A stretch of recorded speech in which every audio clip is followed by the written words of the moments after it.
Live from Music City, Nashville, Tennessee, this is your motivational, sensational, inspirational, educational, keenly awaited, highly anticipated edition of How Much Are You Worth? March 1st, 2016. It is Kids Month, and we got some kids in the room with us right now. Ava, what's going on? Hope you're doing absolutely fantastic.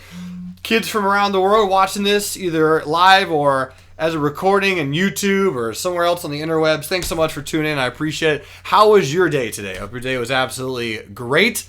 My name is Jerremy Newsome. It's really nice meeting you. And the reason I have my headphones in is because Angie's going to speak maybe at some point, or maybe you guys might be speaking. I just want to make sure there's no kind of reverb going on. So today's session is entitled, How Much Are You Worth? Type in a 1 for those who are here to make sure you got the chat pane working appropriately. So I'm going to type on a 1, make sure I got it there. There we go. Ava's got the 1. Angie's got a 1. Fantastic. Ava, how are you, by the way? Doing well? So welcome. Happy Tuesday. So how much are you worth? This is an interesting question, especially to ask kids. And when I was a younger person, it was a question that I didn't really ask myself that much until I was growing up. But it's a really good question, honestly, at any age, to begin to ask yourself, how much are we worth, or how much am I worth? So let's go ahead and ask you, or I'm going to go ahead and ask you, what are, or who are actually some people who you think are worth a lot? Who are some people that you think are worth a lot? I'm going to type in Tim Cook. He's the CEO of Apple, so he's probably worth a lot. Elon Musk, he is the CEO and creator of PayPal. He is the creator of SpaceX. He is the creator of Tesla. So Elon Musk, very influential person. Walt Disney, right? He's no longer with us, but he was at one point potentially worth a lot. What kind of value did these people have? Is it a money thing? Is it about money? Is it about what they've contributed to the world? Maybe your teachers, maybe your parents. We're going to get into that in just a little bit. But today's session, we're not going to go super long because I know you guys, it's still a school week. As the end of March approaches, we'll have some longer webinars because you might probably are in spring break at that point, so we can be around a little bit longer. So let me talk a little bit about why I started trading, why I got to where I am, why I want to teach the kids, and when I learned just the information that I want to share with you fine folks. So thanks for being here again. Our hope is to enrich lives. That's the point of the kids' webinars, and that's the point of really everything we do at Real Life Trading. So everything with me started as a simple movie. Type in a 1 if you've ever seen the movie Forrest Gump. If you're younger, it is rated PG-13, so you might have to be 13 or older for your parents to have you watched it. Definitely has some adult themes, but if you have watched it, it's a great film. If you haven't watched it yet, at some point as you grow up, I'm sure you'll get a chance to watch it. It has some more historical perspectives as it goes through Vietnam and things like that. But at the very end of the movie, Forrest Gump, as you can see here, he's checking his mailbox, and he's looking at the mail, and he says Lieutenant Dan invested in a fruit company, and that he didn't have to worry about money anymore. Do you guys know what that fruit company was that he was referring to? Nima, what do you think? What was that fruit company? So he said that Lieutenant Dan had invested in a fruit company, and they did not have to worry about money anymore. Hey, Nima got it correct. Apple. Yeah, the fruit company was Apple. And I was asking my dad, I want to know what he was talking about, because I really related to Forrest Gump. I was born in Georgia. I was a southern boy. Didn't have a lot of money growing up. I was kind of weird, like Forrest Gump. And I was asking my dad, what's he talking about? And so my dad was telling me a little bit about Apple and what Apple is. And he was telling me about what products it creates. I'm sure all of you kids here might have an iPad or an iPhone, or you're familiar with iTunes. Maybe your parents have some of these products. So my dad was explaining it to me. I was about 7 years old.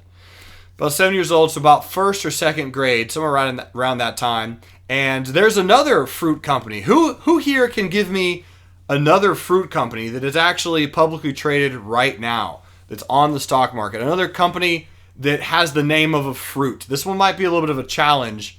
If you can get it, I will absolutely give you an internet high five for sure. This is another one that I related to a little bit. BlackBerry. BlackBerry. So BlackBerry is also a type of phone. Just like Apple has an iPhone, BlackBerry has a type of phone. So BlackBerry, so I actually literally went out when I was a little kid and I started picking blackberries, off the bush and selling them door to door. And that's how I made my first few $100s was doing that, because I want to be like Forrest Gump. I wanted to invest in a fruit company. So my dad bought some Apple and bought some BlackBerry stocks. And so that's kind of how I got interested in the whole finance world. So that's what when I started picking it up. So if I can do it, you guys can absolutely do it. Trust me. It's absolutely an exciting world. So here's an interesting question. Remember, today's webinar is entitled, How Much Are You Worth? How much are we worth as people? How much are we worth?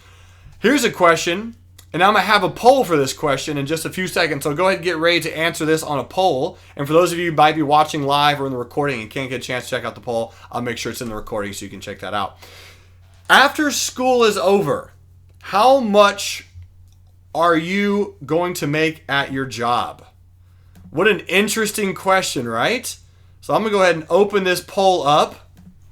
Here is the poll. And for those of you who are here live, go ahead and choose. After school is over, you have your job. You have the job that you want, your dream job, the one you're going through. How much are you going to be making at that job per hour, do you think? And if you have no idea, there's that selection as well. Because honestly, I had no clue when I was growing up. I had no idea how much, I didn't know what money was really at all. So let's see if you can click on those. All right, beautiful. I got one vote. That's fantastic. That's a lot of money. That's great. I love it. So as you're picking, all right, let me go ahead and end this vote. I'm going to end the vote. I'm going to share the results. So the kids here said $200 an hour or more. Yes, that's what I'm talking about. $200 an hour? Yes, I love it. I love it. I love it. So, I've got to ask, Nima, Ava, what companies are you going to be working for? What are you going to be doing? I've got to ask now, $200 an hour, what exactly are you going to be doing after school? What's the job? What are you looking to do as you get older? Or, of course, the very famous question, what are you going to do when you grow up? Or what do you want to be when you grow up? And for those of you who are watching the recording, feel free to type it in. If you're watching this on YouTube, put it in the comments below. What do you want to be if you're a kid when you grow up? Or when you get older, or when you have your job? I wanted to be, I wanted to be a lot of things. When I was younger, I wanted to be a herpetologist. That's someone who studies reptiles. I had a fascination with crocodiles and alligators. At one point, I wanted to be an entomologist, which is someone who studies ants. I was really into insects when I was a kid. Obviously everyone wants to be a football player, baseball player. I never really went down that route because I wasn't super athletic. As you probably can tell, I'm not really built athletically. Nima says I want to be an ophthalmologist. Ophthalmologist, all right. Angie, what's an ophthalmologist? Is that someone who studies eyes? Is that... An eye doctor. Eye doctor. Okay. I was pretty sure that's what that was. Ophthalmologist. Nima. I like it. Yeah, an ophthalmologist, an eye surgeon, they probably will make a pretty good amount of money. That's a fantastic career. That's very enriching. And I think you're going to really like what I'm going to wrap this presentation up with today regarding that particular profession. So high five. Awesome. I love it. That's a really, really solid profession to be chasing after. Very focused as well. Ava wants to be an actress. Yes, actress. I love being an actor. One day, I think I'll make it on the silver screen. But yeah, an actress and a heart doctor. That's a very good one. Being an actress and a heart doctor. Ava is going to be, maybe you could be an actress and play a role as a heart doctor and do both at the same time. That'd be pretty sweet. So yeah, both of those, all those professions really have the capability of being over $200 an hour. So great job. So I have 3 important rules for you, Ava and Nima. And these, if you would be so kind to take some of these rules as long as you possibly can, kind of ingrain them in your mind. Because as a kid, if I could go back and tell myself anything, these would probably be 3 very, very important things I would tell my 7-year-old self, because really they are absolutely crucial. And your parents, or maybe some of your parents' friends, probably have paid a lot of money to go to a motivational seminar of some kind to hear these kind of 3 rules. I'm going to tell you, you awesome kids, these 3 rules that I keep near and dear to my heart, and they are yours for free. So, ask yourself this question. If you want to be an astronomer, an ophthalmologist, an eye surgeon, an actress, a heart doctor, an astronaut, a football player, a lawyer, a doctor, an environmental scientist, whatever it is that you want to be. If you want to be a professional video game player, if you want to be a teacher, a high school teacher, there are certain things that you have to do in order to achieve those goals. So here is one of my number 1 most important rules that could stress to you, beautiful kids out there in the world, is ask yourself this question. What kind of person do I need to become in order to be worth more? You know why I had no idea how much money my dad made an hour? It wasn't because he didn't tell me. He did tell me what he made in a year, which I think was about $120,000 a year. And he's told me, son, that might seem like a lot of money to you right now, but it's not. It's not a lot of money. In fact, $1 million is not a lot of money. You know why I know that? Because you can literally go out right now and buy something for $1 million and it will be gone. Did you guys know that? There is a car out there called the Bugatti Veyron that cost over $1 million. $1 million for a car. So if you can spend $1 million on one singular object and it's gone, $1 million then is no longer a lot of money. So instead of thinking about how much am I going to make per hour, that was something that was always on my mind as a kid. I wanted to make my goal, my really big goal, Angie, was $10 an hour when I was about 14 or 15. I thought to myself, if I can make $10 an hour, I can work 40 hours a week. That's $400 a week. That is awesome.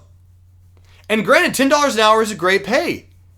It depends on your bills. It depends on your lifestyle. It depends on what you want to accomplish. But as of right now, there are some states where $10 an hour is actually the minimum wage. That is, as of now, the lowest you can get paid for a job is about $10 an hour. So here's what I would love for you to think about for the rest of your lives. I know that sounds like a long time, but do this for me if you don't mind.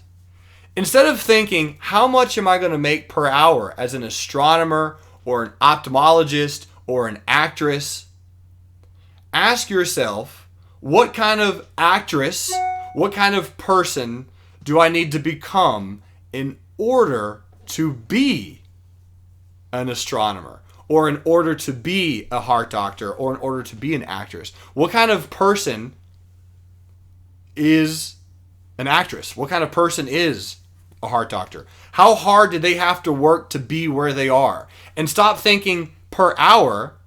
Instead of an hour, just think of how much is my time worth? How much is my time worth to me? And put a really, really big number on that, ladies and gentlemen, kids from around the world, because time is the only thing that we all have as a constant. We all have the same amount of time every single day. So if you are going to give your time to a job every single day or every single week, you want to make sure that that job pays you really well for your time. So start thinking in the mindset right now.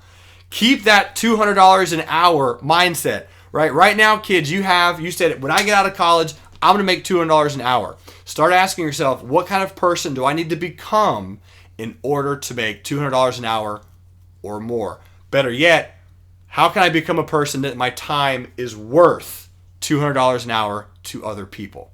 I think that's fantastic that you guys are thinking that big. That's phenomenal. All right, rule number 2.